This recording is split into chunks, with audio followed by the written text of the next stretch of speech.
영암교회 365 성경통독 예레미야애가 개요를 맡게 된 김장규 전도사입니다.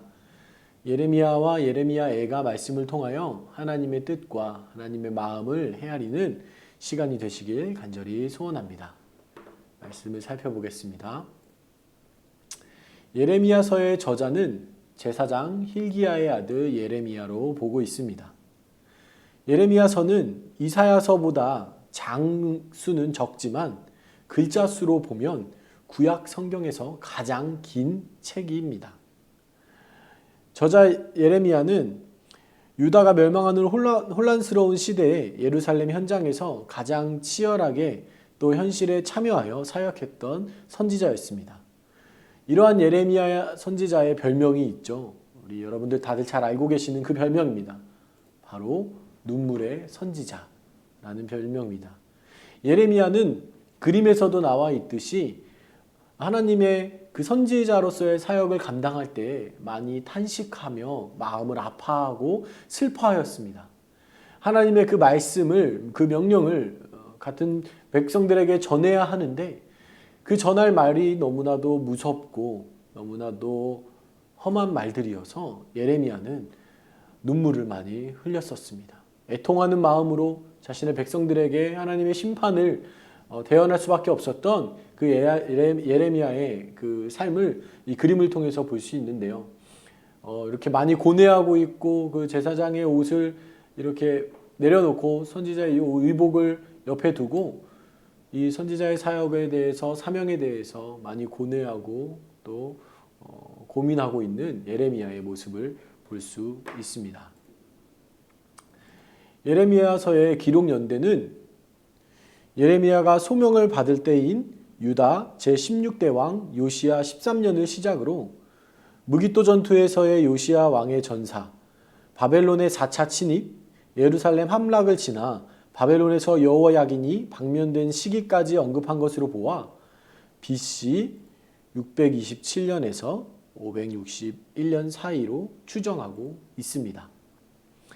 예레미야서의 수신자로는 1차 수신자로는 유다 멸망 당대 포로기 시대의 유다 백성들이고요. 2차 수신자로서는 모든 그리스도인들이라고 볼 수가 있겠습니다. 예레미야서의 내용을 간략하게 살펴보자면 BC 586년 예루살렘 함락을 정점으로 하는 유다 멸망 전후에 선포된 유다와 주변 열방에 대한 심판과 회복의 예언들과 현실 참여 선지자로서 특히 예루살렘 함락 전후에 예레미야 개인을 둘러싸고 발생한 급박한 일련의 사건들과 관련된 내용입니다. 즉 다시 말해서 유다와 그 유다 멸망이 심판과 회복의 예언들 그리고 또 그 예루살렘에 함락하기 직전에 예레미야의 삶과 또 하나님의 그 선지자의 사명을 감당하는 내용이 기록되어 있다고 보시면 되겠습니다. 예레미야는 크게 7부분으로 나누어집니다.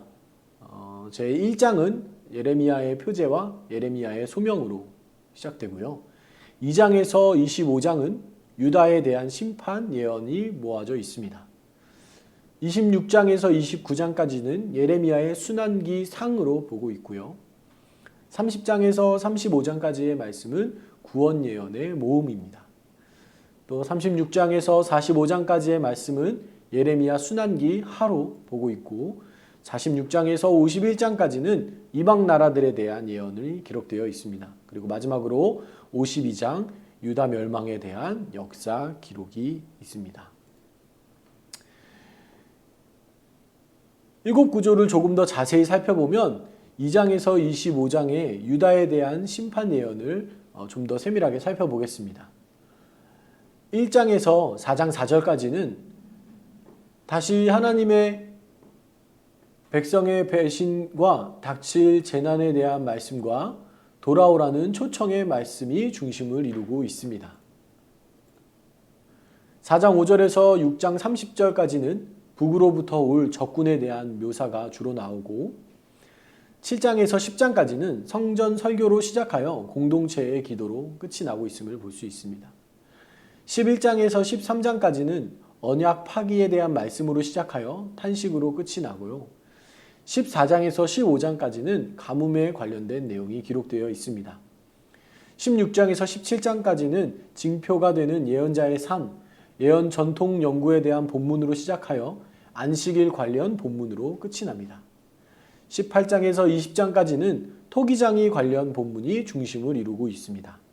21장에서 24장까지는 시드기야와 예레미야의 만남, 유다 왕가에 대한 말씀, 예언자들에 대한 말씀과 무화과 광주리 환상이 기록되어 있습니다. 그리고 25장에는 예레미야 예언의 중간 결산과 이방 민족들에 대한 총괄적인 재난 예언으로 이루어져 있음을 볼 수 있습니다. 네, 다음을 살펴보면 26장에서 29장까지 예레미야 전기 순환기로 볼 수 있는데요. 26장 말씀을 살펴보면 예레미야 순환기의 앞부분으로 예레미야의 성전 설교 후에 일어난 일련의 사건을 알려주고 있습니다. 27장에서 28장까지는 바벨론의 멍에를 매는 문제를 두고 예레미야가 거짓 예언자들, 특히 하나냐와 다투게 되는 내용이 기록되어 있습니다. 29장에는 바벨론에 사로잡혀간 사람들에게 예레미야가 보낸 편지가 들어있는 내용이 기록되어 있습니다. 계속해서 30장에서 35장 구원 예언 모음에는 30장에서 31장까지는 구원 예언의 모음, 이른바 위로의 작은 책이라고 불리고 있고요. 32장에는 아나돗의 밭을 사는 징표 행위와 그와 관련된 말씀이 기록되어 있습니다. 33장에는 다시 구원과 회복의 말씀이 기록되어 있고 34장에는 시드기야에 대한 재난 예언, 35장은 레갑 족속에 대한 구원 예언이 기록되어 있습니다. 36장에서 45장 예레미야 순환기 하 부분인데요.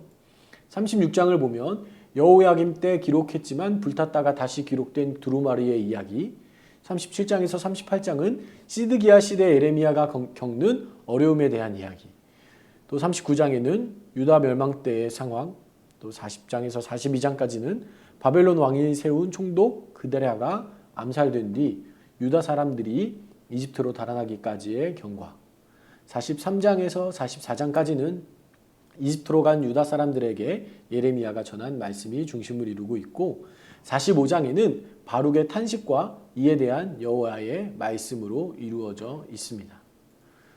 계속해서 46장에서 51장까지 이방 나라들에 대한 예언을 살펴보면 46장은 이집트에 대한 예언, 47장은 블레셋, 48장은 모압, 49장은 암몬 자손, 에돔, 다메섹, 게달고 하솔 나라들, 엘람, 50장에서 51장은 바벨론, 52장은 유다 멸망에 대한 역사 기록으로 이렇게 예레미야서는 끝이 나게 됩니다. 예레미야서의 신학적 주제를 잠시 살펴볼 텐데요. 예레미야서의 신학적 주제는 4가지 정도로 살펴볼 수가 있습니다. 역사적 이해와 탄식과 고백, 그리고 말씀과 예언, 그리고 언약으로 이렇게 볼 수가 있습니다. 역사 이해를 먼저 좀 살펴보겠습니다. 예레미야는 바벨론 제국이 당시 중동 세계를 석권하기 직전부터 조국 유다의 운명이 세계 역사를 움직여 가시는 하나님의 손에 달려 있다는 사실을 선포했습니다. 구체적으로는 북왕국이 여호와를 떠나 이방신들을 쫓다가 망한 것을 보고도 이를 교훈으로 삼지 않고 북왕국보다 더 타락한 남왕국의 죄를 지적하기에 앞서 광야 시대를 여호와와 이스라엘 백성의 밀월 시대로 묘사하면서 이런 과거와는 달리 고집스럽게 자신들의 하나님을 거스르는 이스라엘을 하나님은 바벨론을 시켜 벌하실 수밖에 없으므로 바벨론에 대항하기보다는 굴복할 것을 여호와의 이름으로 권유했습니다.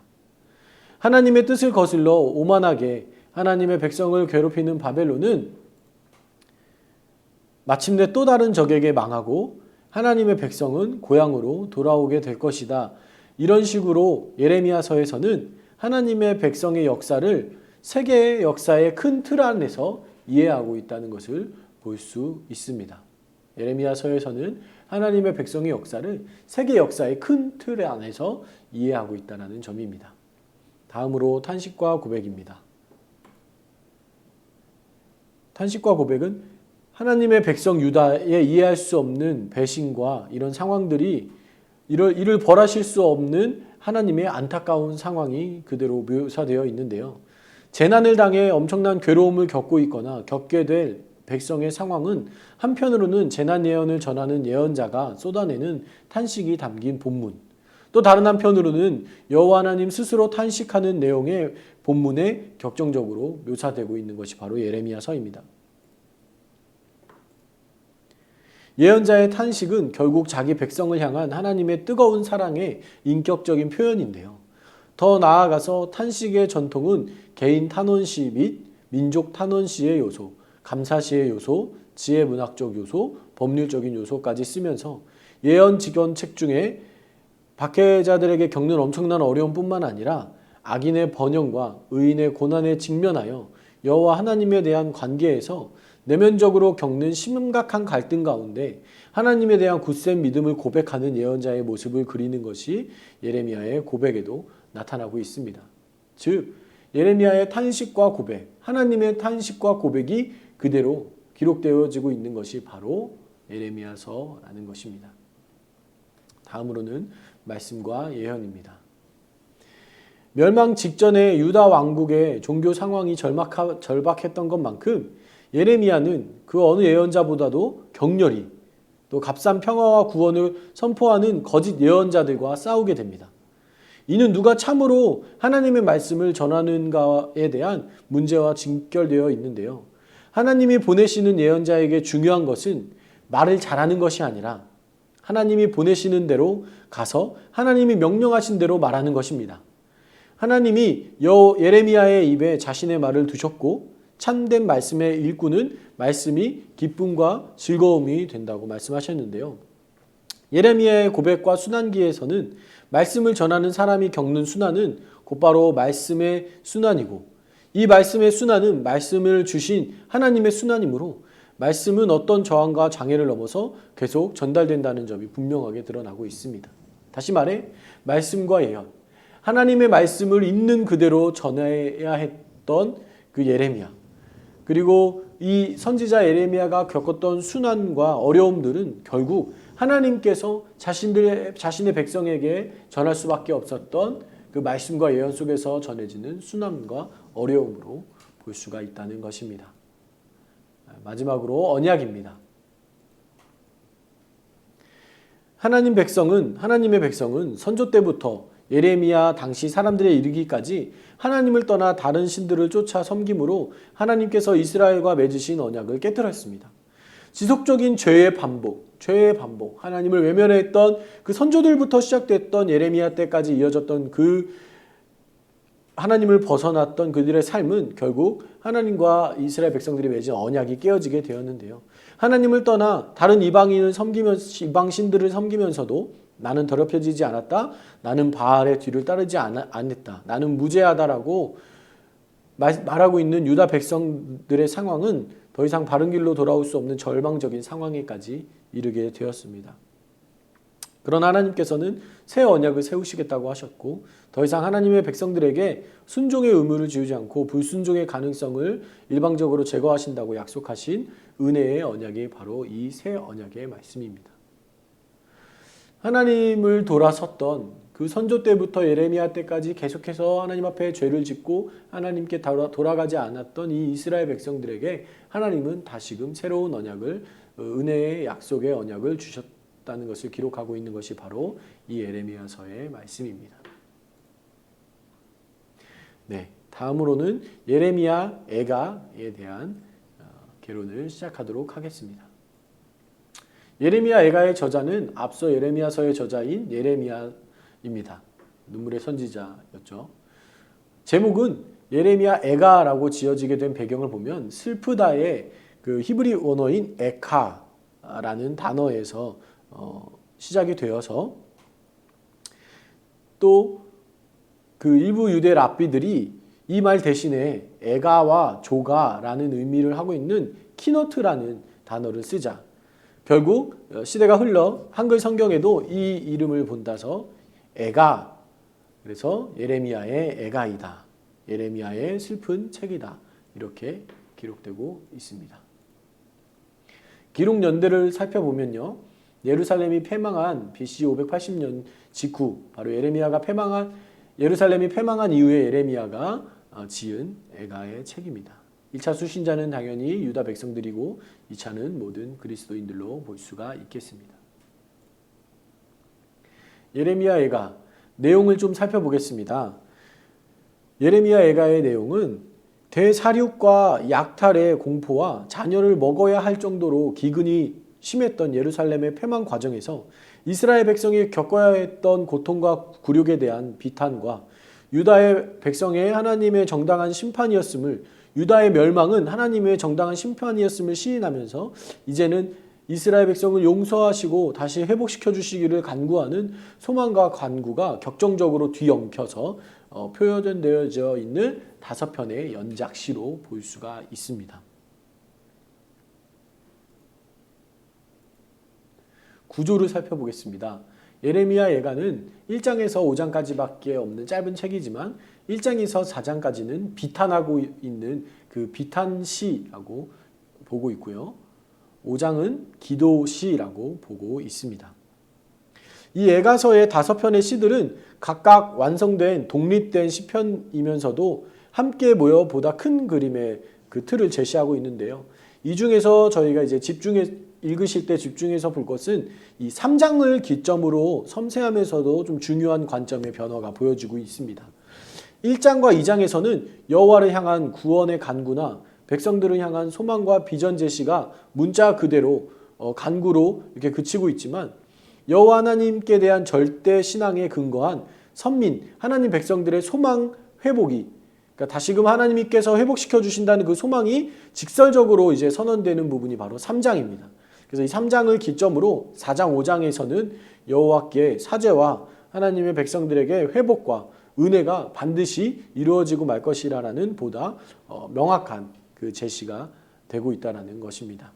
그래서 3장에서 좀 더 이제 하나님께 회복의 비전을, 회복을 소망하며 이렇게 선포하는 모습을 볼 수 있다는 말씀입니다. 네, 애가의 말씀을 좀 더 살펴보면 예레미야 애가 1장 1절에서 11절까지는 그 패망의 고통에 대한 이중 비탄과 여호와의 관심을 호소하고 있음을 볼 수 있고요. 또 12절에서 22절까지는 패망의 고통에 대한 이중 비탄과 여호와의 관심, 호소 및 원수의 심판과 간구를 구하고 있습니다. 2장 1절에서 22절까지는 여호와의 진노의 심판에 대한 비탄과 중보자적 권고와 호소가 기록되어 있고요. 3장 1절에서 23절까지는 여호와의 징벌의 극한 고통에 대한 절규와 여호와 안에서의 소망, 회복, 고백이 기록되고 있습니다. 또 24절에서 46절까지는 징벌 중에 이스라엘 백성을 향한 중보자적 권고와 여호와를 향한 중보자적 호소가 같이 드러나고 있음을 볼 수 있습니다. 47절에서 66절까지의 말씀은 패망한 선민의 심경 토로와 여호와의 응답과 원수들의 심판 강구가 기록되어져 있고 4장 1절에서 22절까지는 패망의 징계로 인한 전락과 피폐의 비탄 및 원인 규명과 종료로 이렇게 선언되고 있습니다.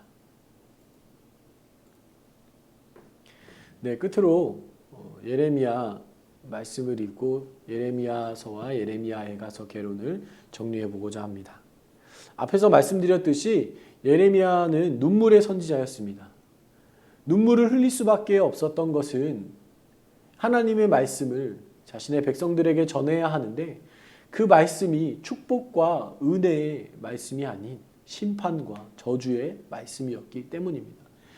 예레미야는 이 말씀을 그저 있는 그대로 전해야 하는 그 사명을 가지고 있었기 때문에 내 뜻과 내 생각을 섞어서 조금은 완화시켜서 선포하는 것이 아니라 하나님의 말씀을, 그 명령을, 심판을 있는 그대로 전해야 했기 때문에 예레미야는 눈물을 흘릴 수밖에 없었습니다. 이러한 예레미야의 마음을 생각하시면서 예레미야와 예레미야 애가의 말씀을 읽으시면 조금 더 하나님의 마음을 헤아리실 수 있으실 것입니다. 예레미야서 4장 19절 말씀을 제가 읽겠습니다. 슬프고 아프다. 내 마음속이 아프고 내 마음이 답답하여 잠잠할 수 없으니 이는 나의 심령이 나팔 소리와 전쟁의 경보를 들음이로다. 예레미야가 얼마나 슬프고 아프고 그 마음이 또 아프고 답답하였는지를 볼 수 있는 구절입니다. 사랑하는 영화미 성도 여러분, 예레미야와 예레미야 애가 말씀을 통독하시면서 하나님께서 얼마나 아프셨을지, 자신의 백성들을 향하여서 하나님께서 이렇게 심판하실 수밖에 없었던 그 마음, 하나님께서 얼마나 아프시고 슬프셨는지 하나님의 마음을 헤아려 보시며, 나는 이스라엘 백성들처럼 하나님의 마음을 아프게 슬프게 하지 않는 삶, 하나님 보시기에 하나님께 칭찬받는 삶을 살 수 있는 우리의 사랑하는 영암의 모든 성도님들 다 되시기를 간절히 소원합니다. 예레미야 말씀을 읽으시면서 예레미야 말씀을 통하여서 하나님의 말씀을 헤아려 드리며 하나님의 뜻대로 살아가시기를 간절히 소원합니다. 기도하시겠습니다. 하나님, 슬프고 아팠던 예레미야 선지자, 하나님의 말씀을 있는 그대로 전해야 했던 예레미야 선지자의 그 마음, 그리고 또 이러한 심판을 할 수밖에 없었던 그 하나님의 마음을 우리가 헤아리게 하여 주시옵소서. 하나님, 그리하여서 오늘을 살아가는 우리들은 하나님을 슬프고 아프게 하는 것이 아니라 하나님을 기쁘시게 하나님께 칭찬받는 그런 삶을 살아가는 우리 모두가 될 수 있도록 하나님 함께하여 주시옵소서. 하나님의 마음을 잘 헤아릴 수 있는 시간이 되게 하시고 이 말씀을 통하여서 다시금 하나님 뜻대로 살아가는 삶, 하나님의 말씀대로 살아가는 삶 다 사실 수 있는 우리 영암의 모든 성도님들 되실 수 있도록 하나님 함께하여 주시옵소서. 감사드리며 예수님의 이름으로 기도드립니다.